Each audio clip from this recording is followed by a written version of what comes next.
क्या आप आज रात ईरान की प्रतिक्रिया को लेकर आशावादी हैं? क्या आप अपने प्रस्ताव पर ईरान की प्रतिक्रिया को लेकर आशावादी हैं?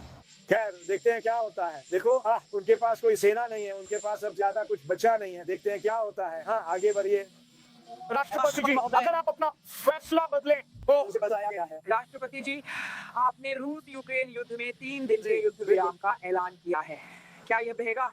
शायद मेरा मतलब शायद ये अच्छा होगा। मैं चाहता हूँ ये रुक जाए। रूस यूक्रेन युद्ध द्वितीय विश्व युद्ध के बाद सबसे बड़ी त्रासदी है। हर महीने 25,000 युवा सैनिक, ये पागलपन है। तो ऐसा हो सकता है। राष्ट्रपति महोदय, यदि आप जर्मनी से सेना वापस बुलाते हैं तो क्या उन्हें पोलैंड या पूर्वी मोर्चे के किसी देश में तैनात करेंगे? पोलैंड शायद चाहेगा। उनसे हमारे संबंध बहुत अच्छे हैं। राष्ट्रपति से भी याद है मैंने उनका समर्थन किया और वे जीते। काफी बिछड़ने के बावजूद वे जीते। वे एक योद्धा और बेहतरीन इंसान है। मैं उन्हें पसंद करता हूं, तो यह संभव है। लेकिन राष्ट्रपति महोदय आपसे एक स्पष्ट जवाब मांग रहे हैं। राष्ट्रपति महोदय, आप इराक के नए प्रधानमंत्री के चुनाव को लेकर खुश नजर आ रहे हैं। क्षेत्र में और विशेष रूप से इराक में कुर्द क्षेत्रीय सरकार, इराकी संघीय सरकार और संयुक्त राज्य अमेरिका का मिलकर काम करना और मिलिशिया के प्रभाव को कम करना कितना महत्वपूर्ण है? तो इराक में हमारे चुनाव बहुत शानदार रहे। मैंने एक ऐसे व्यक्ति का पुरजोर समर्थन किया था, वे बहुत बड़े अंतर से जीते। और जो व्यक्ति पहले वहां था, मैं उससे खुश नहीं था, इसलिए ये एक बड़ी जीत थी। हमने कई शानदार जीत हासिल की है। हमें आज वर्जीनिया में बड़ी जीत मिली है, जैसा कि आप जानते हैं। और हमारी कई जीत हुई है, लेकिन इराक की जीत वाकई बहुत शानदार थी। माननीय राष्ट्रपति महोदय, क्या आप नया एफडीए कमिश्नर चुन रहे हैं? एफडीए कमिश्नर साहब। राष्ट्रपति जी, क्या एफडीए के लिए नया प्रमुख ला रहे हैं? राष्ट्रपति जी, यूके चुनाव नतीजों पर क्या विचार है? मैंने कहा कि मैं यह उन पर छोड़ता हूं। मैं हर चीज से खुश हूं। हमारा देश अच्छा प्रदर्शन कर रहा है। अभी हमारे शेयर बाजार में नए रिकॉर्ड बने हैं। हर किसी का रिटायरमेंट फंड रिकॉर्ड स्तर पर है। आंकड़े वाकई अविश्वसनीय हैं। रोजगार के आंकड़े आज हमारे देश में पहले के मुकाबले कहीं ज्यादा लोग काम कर रहे हैं। आज के रोजगार के आंकड़े अविश्वसनीय थे। धन्यवाद। राष्ट्रपति महोदय, ईरान ने होर्मुज जलद मरुमध्य से विमान वाहक पोत भेजा है, आपकी क्या राय है? फ्रांस के अनुसार भी ईरान ने होर्मुज से पोत भेजा है, कोई प्रतिक्रिया? नहीं, इस पर मेरी कोई प्रतिक्रिया नहीं है। हम बहुत अच्छा कर रहे हैं। ईरान सैन्य रूप से काफी अच्छा प्रदर्शन कर रहा है। देखते हैं वे वहां तक पहुंच पाते हैं या नहीं। स्टीव, आगे बढ़ें। राष्ट्रपति जी, क्या उन्हें हॉर्स वायरस की उम्मीद है? हॉर्स वायरस यह हमारे पास है। इसे संभालने के लिए बेहतरीन टीम है। सब ठीक है। वे इस वायरस को बखूबी जानते हैं। उन्होंने इस पर काफी काम किया है। वे इसे समझते हैं। इसका फैलना मुश्किल है। उम्मीद है यह सच हो। राष्ट्रपति जी, ब्राजील के राष्ट्रपति से और क्या चर्चा हुई? लंबी बैठक थी, है ना? बैठक बहुत अच्छी रही। हमने हर विषय पर चर्चा की। ब्राजील के राष्ट्रपति से हर मुद्दे पर बात हुई। ब्राजील से हमारे संबंध बहुत गहरे हैं। टैरिफ समेत हर चीज पर चर्चा की। जी ठीक है। राष्ट्रपति जी, पुतिन ने युद्ध विराम मांगा?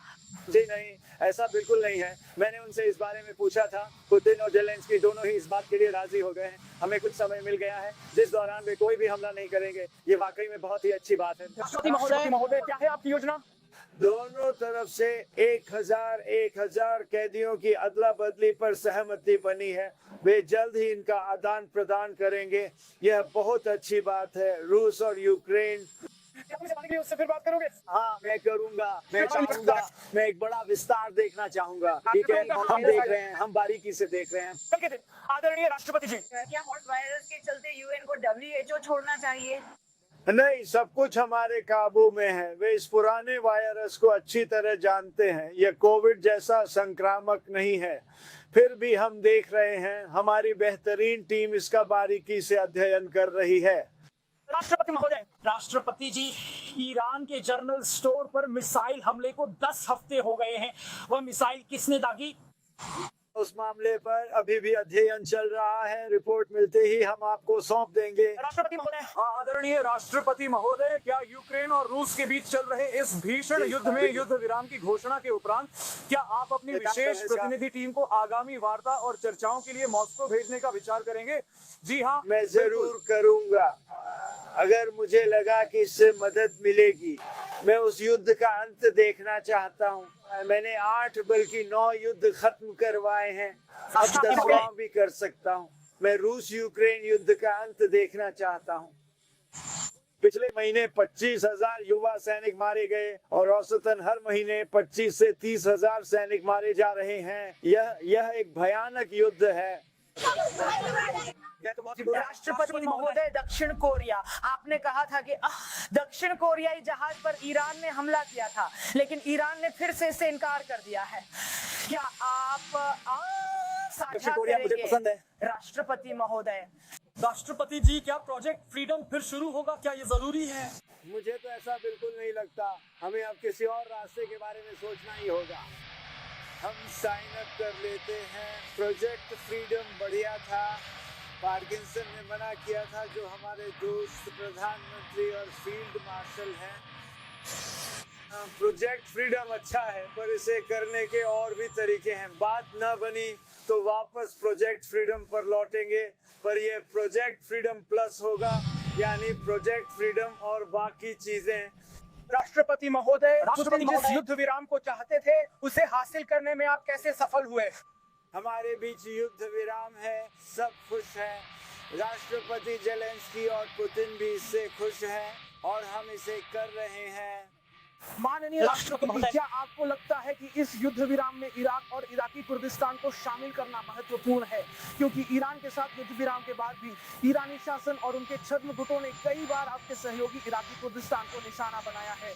हम सिर्फ इस मुद्दे को ही नहीं, बल्कि इस पूरे मामले को जड़ से खत्म करना चाहते हैं और हम ऐसा करके ही रहेंगे। आदरणीय राष्ट्रपति महोदय, आपको सादर अभिवादन। श्री माननीय राष्ट्रपति महोदय, उस हॉर्स वायरस का आखिर क्या हुआ?